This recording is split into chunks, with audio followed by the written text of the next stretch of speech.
Hey guys, welcome back to my channel. आप सुन रहे थे मेरे साथ ए ब्रोकन हार्ट भाग 53। जिया ने ईशान के लिए सोफी से झूठ कह दिया, लेकिन ईशान के बारे में सोचकर ही उसकी आंखों में आंसू भर आए। सोफी ने जब जिया की नम आंखों को देखा तो कहा, क्या हुआ जिया, तुम रो क्यों रही हो?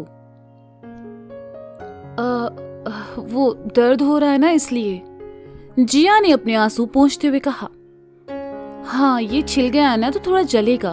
मैं लिली आंटी से कहकर तुम्हारे लिए पेन किलर ले आती हूँ, तुम उसे खाकर आराम करना, ये शाम तक ठीक हो जाएगा, सोफी ने कहा। और जैसे ही उठने को हुई, जिया ने उसका हाथ पकड़कर उसे वापस अपने पास बिठा लिया और कहा, नहीं रहने दो, अगर सोफी आंटी को पता चला तो वो मुझे और डांट लगाएंगी। ठीक है, वैसे वो गधा था कौन जिसने तुम्हें टक्कर मारी? क्या उसे इतनी बड़ी लड़की दिखाई नहीं दी? मुझे अगर वो मिला ना तो मैं उसका मुंह तोड़ दूंगी। उसने मेरी प्यारी सी दोस्त को कितना दर्द दिया, मैं उसे छोड़ूंगी नहीं, वो बस मुझे मिल जाए एक बार, सोफी ने गुस्सा होते हुए कहा। रहने दो सोफी, उस बेचारे की इसमें क्या गलती? मैं ही ध्यान से नहीं चल रही थी, जिया ने कहा। हाँ, तुम भी ना जिया, अजीब हो, सोफी ने कहा। खैर छोड़ो, मिस्टर दयाल वापस कब तक आएंगे? जिया ने पूछा। वो कल सुबह आ जाएंगे और शायद एस्ट्रो भी कल खुल जाए। तुम बैठो, मैं नाश्ता बना लेती हूँ, पहले मैं जाकर दूध और ब्रेड ले आती हूँ, सोफी ने अपना स्कार्फ गले में डालते हुए कहा और पैसे लेकर कमरे से बाहर निकल गई। सोफी के जाने के बाद जिया ने गहरी सांस ली और अपना सर पीछे सोफे से टिकाकर ईशान के बारे में सोचने लगी। ईशान जिया के साथ ऐसा क्यों कर रहा था, जिया समझ नहीं पा रही थी। उसकी आंखों में फिर आंसू भर आए और उसने अपनी आंखें मूंद ली। देवांश अपनी गाड़ी लेकर ऑफिस के लिए निकल गया।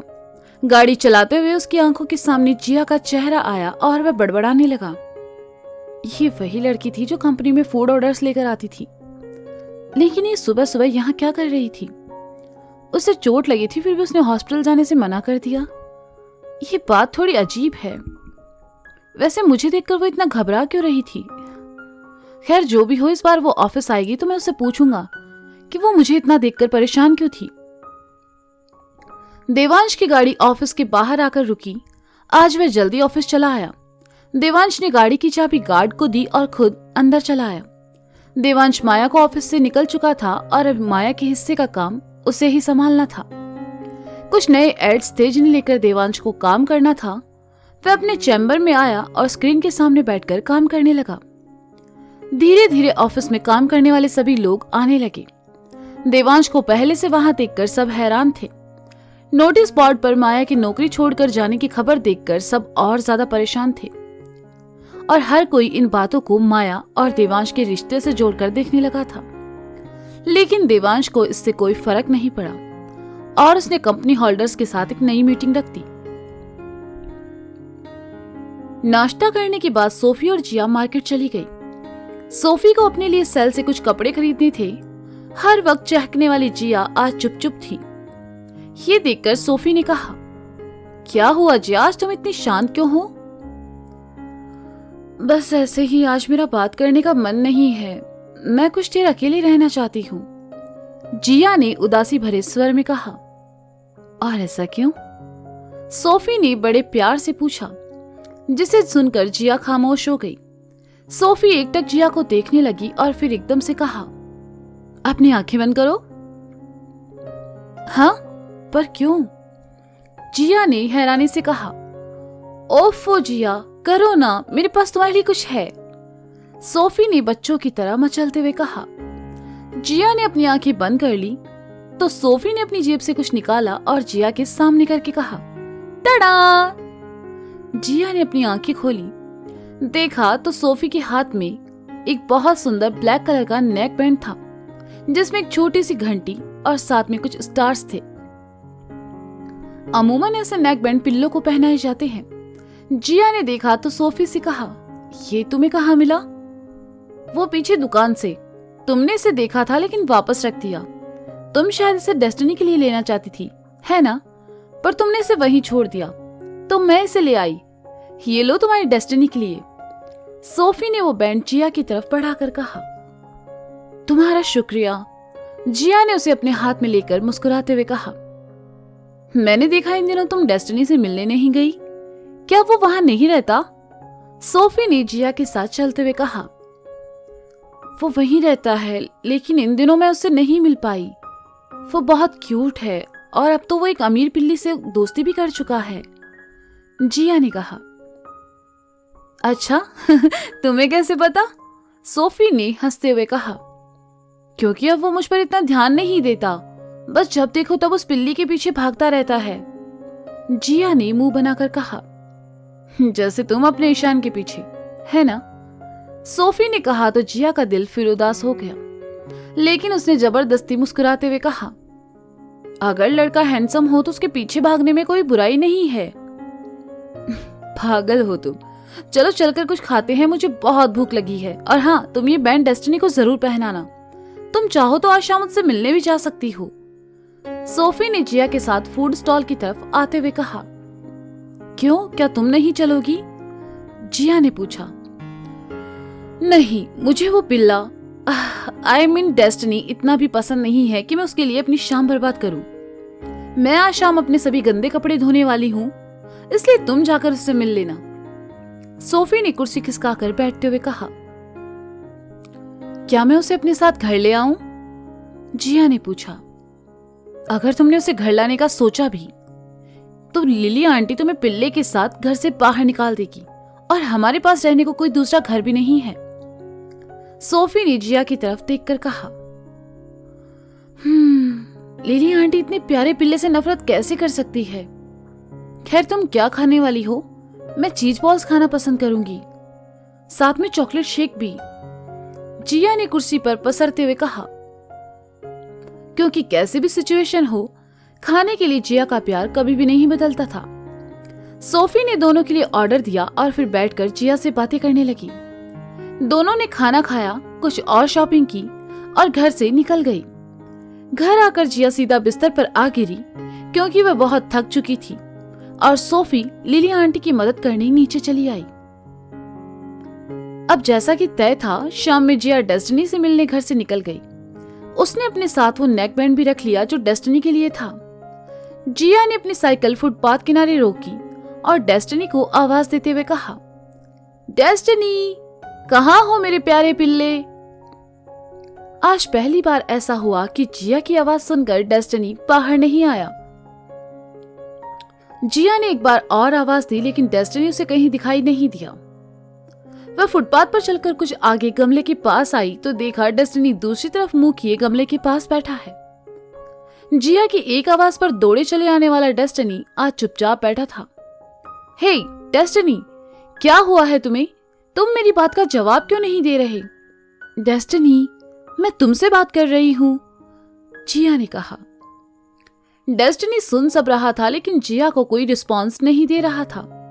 जिया को अपने पीछे देखकर डेस्टिनी वहां से उठा और थोड़ी दूर जाकर फिर बैठ गया। जिया ने देखा तो उसे हैरानी हुई। वह डेस्टिनी के पास आई और कहा, हे डेस्टिनी, क्या तुम मुझे इग्नोर कर रहे हो? देखो, मैं यहाँ तुमसे मिलने आई हूँ और तुम हो कि भाव खा रहे हो। चलो अब गुस्सा छोड़ो और मेरे पास आओ। पर मजाल है डेस्टिनी जिया की बात का जवाब दे। उसने जिया को देखा तक नहीं, और ये देखकर जिया उदास हो गई। न ईशान उससे बात कर रहा था और न आज डेस्टिनी उसकी बात का कोई जवाब दे रहा था। डेस्टिनी को देखकर जिया उदासी से कहने लगी, ये अच्छा है डेस्टिनी, सबकी तरह तुम भी मतलबी निकले। तुमने भी मुझसे मुंह मोड़ लिया। मुझे लगा इतने दिनों बाद मुझे यहाँ देखकर तुम खुश हो जाओगे, पर शायद मैं गलत थी, या हो सकता है मैं गलत वक्त पर आई हूं। तुम्हारा शुक्रिया, मैं चलती हूं, बाय। कहकर जिया जाने लगी और इस बार डेस्टिनी ने अपनी गर्दन घुमाकर जिया को देखा। 2 कदम चलकर जिया रुकी और डेस्टिनी की तरफ वापस आकर अपनी जेब से नेक बैंड निकालते हुए कहा, ये सोफी ने तुम्हारे लिए खरीदा था। उसने कहा ये तुम पर अच्छा लगेगा। मैं तुम्हें ये अपने हाथों से पहनाना चाहती थी, लेकिन तुम मुझसे बात नहीं करना चाहते। तो कोई बात नहीं, मैं इसे यहाँ रख देती हूँ। तुम बाद में इसे ले लेना। अपना ख्याल रखना प्यारे पिल्ले, हम फिर मिलेंगे। आखिरी शब्द कहते हुए न जाने क्यों जिया की आंखें आंसुओं से भर गई। जिया ने नेक बैंड डेस्टिनी के पास रखा और धीमे कदमों से वापस आगे बढ़ गई। चलते चलते जिया ने अपनी आंखों के किनारे साफ किए। उसका मन भारी हो रहा था। सोफी ने जिया से अपने हालात बयान नहीं कर सकती थी। ईशान दिल्ली में था नहीं और ना ही उसका फोन लग रहा था। एक डेस्टिनी था जिसके सामने जिया बेझिझक अपने दिल की बात कह दिया करती थी, लेकिन आज डेस्टिनी भी जिया से नाराज था। जिया अभी कुछ ही कदम चली थी कि उसे अपने पैरों पर कुछ महसूस हुआ। जिया ने देखा तो पाया कि वो डेस्टिनी था जो उसकी पैंट को मुंह में दबाए उसे रोक रहा था। जिया के रुकने पर डेस्टिनी ने उसकी पैंट छोड़ दी। जिया के रुकने पर डेस्टिनी उसके पास चला आया था। जिया घुटनों के बल नीचे आ बैठी। उसकी आंखों में अभी भी नमी थी। डेस्टिनी जिया के सामने चला आया और नेक बैंड को अपने मुंह में दबाए जिया की तरफ देखता रहा। जिया समझ गई कि डेस्टिनी क्या चाहता है, इसलिए उसने डेस्टिनी के हाथ से वो नेक बैंड लिया और उसके गले में पहनाते हुए कहा, ये तुम पर अच्छा लग रहा है डेस्टिनी। डेस्टिनी ने देखा जिया का प्यार उसके लिए अब भी नहीं बदला था, तो वह जिया की गोद में चला आया और जैसे जिया से माफी मांग रहा हो। जिया ने भी डेस्टिनी को माफ कर गले लगाते हुए कहा, ओह डेस्टिनी, मैंने तुम्हें बहुत मिस किया। डेस्टिनी जिया की बाहों में दुबका रहा। कुछ देर बाद दोनों फुटपाथ पर बने डिवाइडर पर आ बैठे। डेस्टिनी जिया के बगल में बैठा सामने देख रहा था। जिया धीरे धीरे उसका सर सहलाने लगी और कहा, तुमने आज मुझे इग्नोर क्यों किया डेस्टिनी? क्या तुम भी मुझसे नाराज थी? डेस्टिनी धीरे से भौंका तो जिया ने कहा, तुम शायद मुझसे इसलिए नाराज थे कि इन दिनों में तुमसे मिलने नहीं आई, है ना? सच बताऊं तो मैं आना चाहती थी, लेकिन कुछ दिनों से मैं थोड़ा बिजी थी और इधर आना नहीं हुआ। मैं तो तुम्हें घर भी ले जाना चाहती हूँ, लेकिन सोफी ने कहा कि लिली आंटी तुम्हें पसंद नहीं करेंगी। वैसे तुम्हारी नाराजगी जायज है। जब हम किसी को अपना मानते हैं तो उससे मिलना हमारे लिए कितना जरूरी हो जाता है, ये हम ही जानते हैं। वैसे क्या आज तुमने खाना खाया? मैं तुम्हारे लिए कुछ ले आती हूँ। जिया जैसे ही उठने को हुई, डेस्टिनी ने उसे वापस बिठा लिया। जिया उसके बगल में आ बैठी और फिर उसका सर सहला। तो दोस्तों, ये था ए ब्रोकन हार्ट भाग 53। इसका अगला भाग आप जल्द ही सुनेंगे मेरे साथ। तब तक के लिए शुक्रिया, बाय बाय, अपना ख्याल रखें और हाँ, सुनते रहें ए ब्रोकन हार्ट मेरे साथ। Bye bye.